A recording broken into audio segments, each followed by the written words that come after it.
Thank you, Mr. Speaker. Very simple amendment that just basically says at the end of this bill, none of the funds may be used for high-speed rail in California. California has a project that was supposed to cost $33 billion. The voters in California voted for bonds of $9.9 billion. The federal government was supposed to come up with $10 billion, and a private company was supposed to come up with $10 billion. Problem is, there is no private investor for the $10 billion. The federal government is broke with $16 trillion worth of debt and can't come up with $10 billion.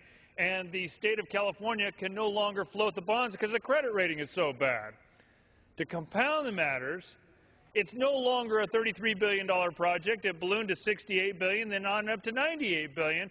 And when talking to Secretary LaHood, he said there's no end in sight, that this is a project that could continue to change as we move forward. In fact, that's what we're actually seeing in California, an initiative that bounces back and forth, $10 billion here, $10 billion there. So again, it is very simple. It just says none of these funds can be used for high-speed rail.